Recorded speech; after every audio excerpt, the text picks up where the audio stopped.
This is Zara Lou, the Comedy Vixen, live here at Funny Shit Only, featuring Bryson Brown. How you doing tonight? Man, I'm good. I'm good, man. I'm just chilling out here, doing what comedians do. Nothing. You know you're always working on tour, moving around. Yeah. It's only on the weekends though. During the week, I'm unemployed. Oh Lord. Well, no, I'm gonna say don't join the unemployment line. They about to get cut off. Yeah, Anyways, they ain't got nothing for me. it's good to have you. Briefly, do you want to give a background about yourself so that way people know who you are, where they can catch you at, what area you live in? Yeah, definitely, man. Stand-up comedian from Austin, Texas, by way of Houston. So I'm doing my thing out of Houston right now. Been doing comedy about 12, 13 years now. I opened up for Bruce, so you see Bruce, most likely you'll see me with him. Then we do our own tours too. So we just working, man, trying to stay at it. All right, so we can go ahead and get started. Growing up, my mama always told me. Stop lying. She always told me stop lying. Stop lying. I tell little bitty lies. I don't tell big lies. I just tell little lies. You know what I'm saying? So she always said little lies turn into big lies. So don't be doing all that damn lying.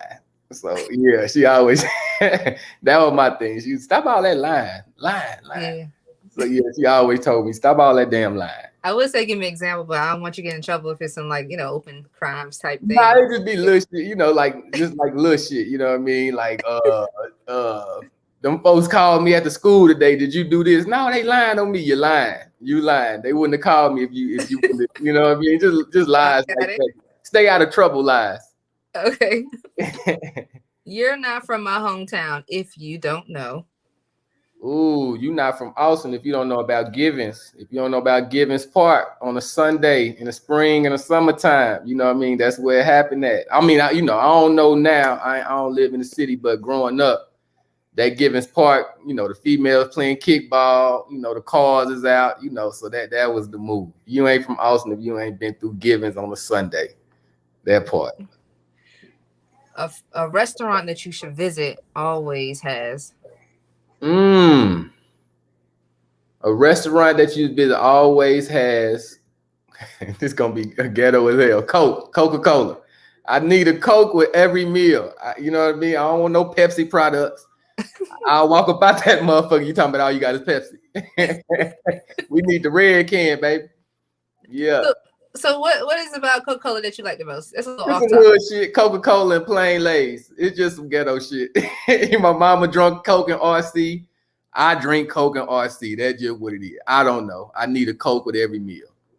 Interesting. It's just honestly, Lay's chips and Coca-Cola is kind plain Lay's and Coke. Time of or some flaming hot. Yeah. So they don't even go together like that. So, damn it, I love it. Definitely. Okay. So my first heckler reminded me that anybody can get it. It don't matter how old you is. If it's your first time, your second time. My first heckler was a lady, a drunk lady, and she was mean as hell. But we had to go back and forth. We had a nice little verbal back and forth on stage and off stage. But yeah, man, it don't matter. And it be the ladies that probably talk more shit to you because they'll let you know how they feel if you ain't doing your shit. Yeah. Yeah. Okay. Yeah. Growing up, my nickname was Silky Smooth. How you get that nickname? How you get Silky Smooth? Because they said I had good skin, you know what I mean? Back in the gap when I was young, you know what I mean? They said I had good skin, and I used to play basketball. I thought I was smooth on the court and shit. All my little moves, I used to always try to do everything smooth. I ain't like falling, you know what I mean? So yeah, Silky Smooth. Okay.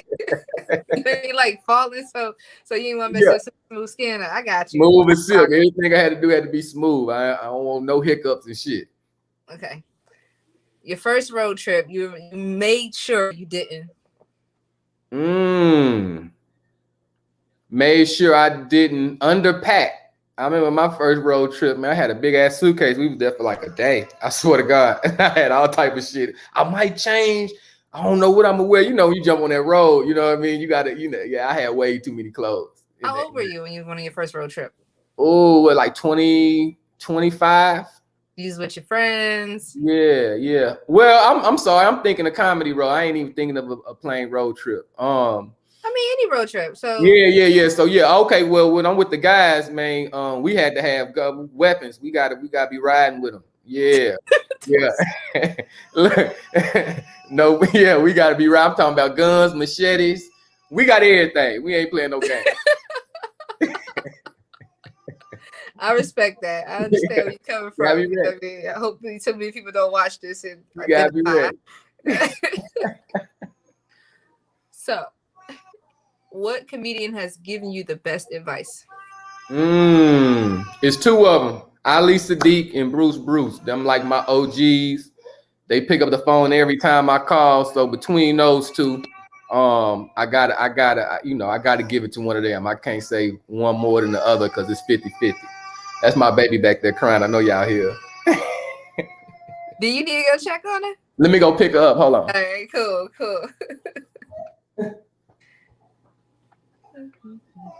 Yes, we are live. Come on, Katie.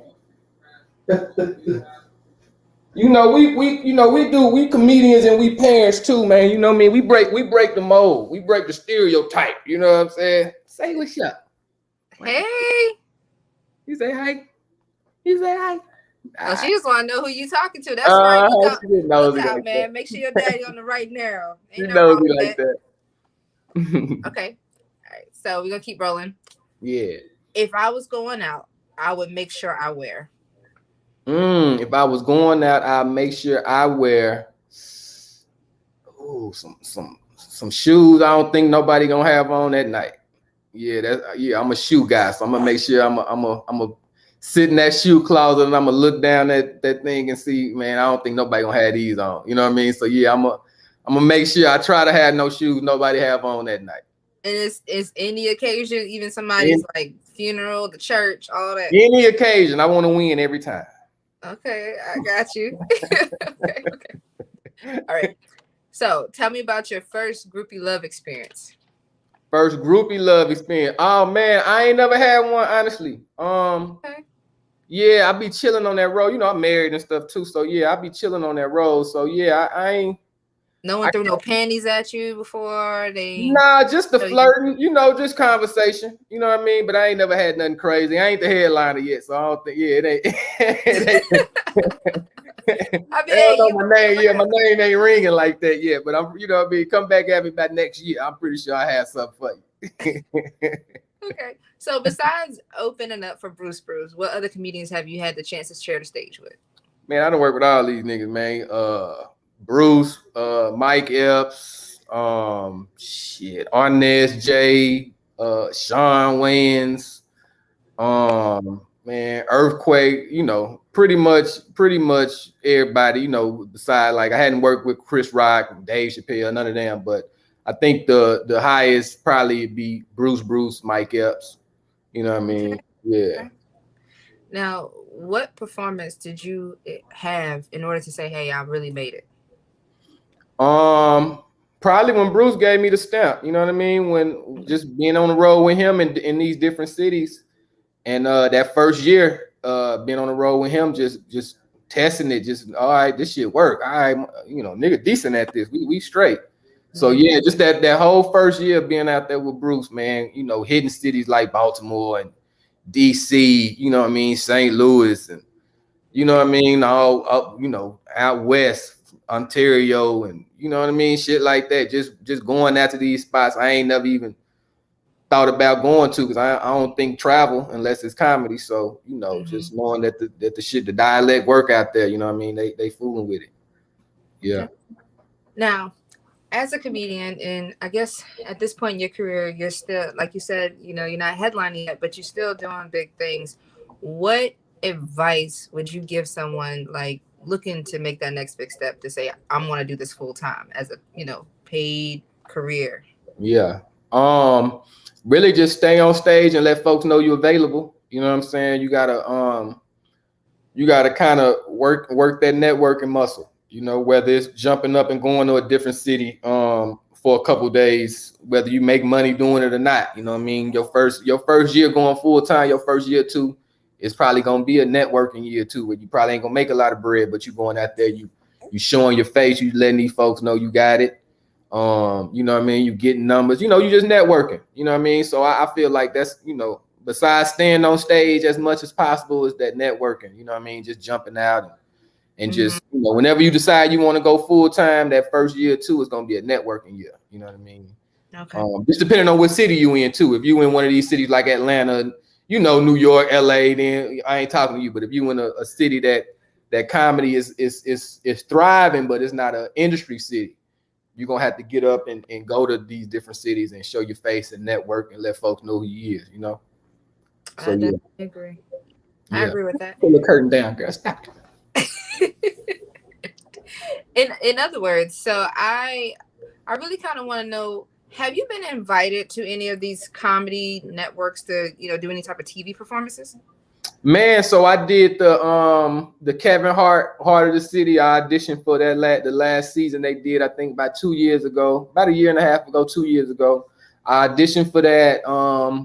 I just auditioned for Just for Laughs, like a up close, you know, audition for the first time. So I'm starting to kind of get in those little industry circles where my name is kind of coming up, you know what I mean? But before that, I was just real underground. Still am kind of underground. You got to be kind of like a comedy fan or just kind of been around to know who I am, you know.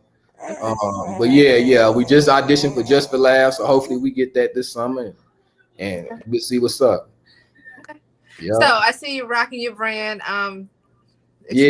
Explain your shirt, because I know I have one. I need to give you another one. So appreciate it. Yeah, you did. Yeah, you grabbed one when we met. It's the Bryson Brown comedy, man, with the little logo on it. I can't, you know, the camera ain't showing it too good, but we do the sweaters, t-shirts, the hood, you know, everything we can put the logo on pretty much.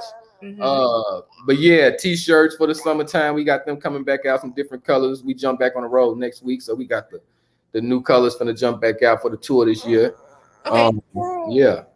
So the next city you're going to be in would be? We are going to be in, well, with Bruce, I got some home dates in Texas this weekend coming up, but next weekend the tour start back up. We're going to be out in West Nyack, New York, and then Hartford, Connecticut the week after that. So mid-June, those two cities we're going out east. And I think we'll be coming to Baltimore sometime soon too. I think that's back on the schedule. So if you're still out there, you know. Okay, cool. Now, tell everyone where they can find you at on social media. _ Bryson Brown _ that's the little line that go underneath. So _ Bryson, you gotta explain punctuation sometimes. I got you.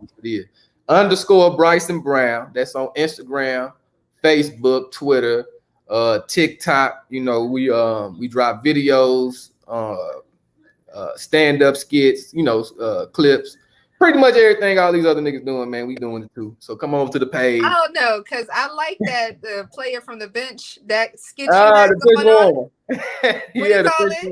The bench warmer. The bench warmer is the funniest thing. And I really, you know, skits, I kind of read between if they're gonna sell it to me or not, because I know it's, you know, cut so you can entertain somebody, but bench warmer really sold me to, like, I'm like, oh, this is some really good content. This is really funny. I respect that. People gravitating to that shit. You know what I mean? Like, it was just something I threw out one time and the shit went crazy. Like, people were like, man, you gotta keep doing that. So shit, we just kept doing it. Now the nigga, he got traded. He played for the Nets now. You know what I mean? He got traded 3 times this year. You know what I mean? 2 times in the playoffs. So he just a nigga that. He's just an NBA player that ride the bench. He don't want to play. He don't give a damn. He comfortable. And I know it's a nigga in the league right now that he don't give a damn. He getting a check. You know what I mean? 300,000. No got injuries. A little apartment on the water. Got him a little Audi or something. You know, he good. He good. He don't give a damn. Yeah. And so that's him, the bench warmer. Okay, I respect that. Anything you want to add before we close out?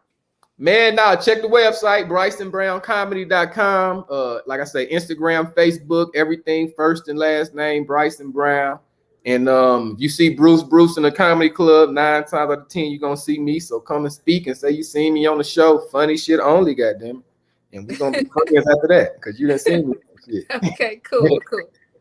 This is Zora Lou, the Comedy Vixen. You just seen Funny Shit Only with Bryson Brown. Make sure y'all watch the whole clip if you're just now tuning in. Peace. Yeah.